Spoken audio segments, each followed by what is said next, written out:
6 భారీ budget pan India movies తో తాజాగా మజాగా ప్రేక్షకుల ముందుకు రానున్నాడు ప్రభాస్.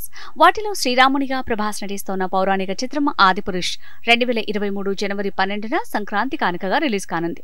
ఆ తర్వాత ఇండియన్ ఫిల్మ్ ఇండస్ట్రీ చరిత్రలో అత్యధిక భారీ బడ్జెట్ తో రూపొందిస్తున్న సైంటిఫిక్ థ్రిల్లర్ ప్రాజెక్ట్ కి ప్రేక్షకుల ముందుకు ఈ సినిమా రాబోతోంది. ప్రఖ్యాత నిర్మాణ సంస్థ వైజయంతి మూవీస్ ఈ చిత్రాన్ని నిర్మిస్తోంది. ఈ సంస్థ నిర్మించిన ప్రేమ కథా చిత్రం సీతారామం ఆగస్టు 5న రిలీజ్ అవుతోంది. ఈ చిత్రం ప్రీ రిలీజ్ ఈవెంట్ కి చీఫ్ గెస్ట్ గా వచ్చాడు ప్రభాస్. డైరెక్ట్ గా స్టేజ్ పైన ఎంట్రీ ఇచ్చి అందరినీ ఆశ్చర్యపరిచాడు. ఈ సందర్భంగా డార్లింగ్ ఇచ్చిన స్పీచ్ అందరి హృదయాలను దోచింది. డార్లింగ్ మాటల్లో చెప్పాలంటే, సీతారామం ట్రైలర్ చూశాను, ఎవరు కట్ చేశారో గానీ అదరగొట్టేశారు.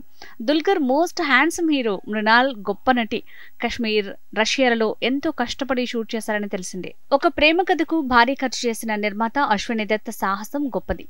డైరెక్టర్ హను రాఘవపూడి టాలెంట్ కి తగిన సినిమా సీతారామం అంటూ యూనిట్ ని అభినందించాడు ప్రభాస్.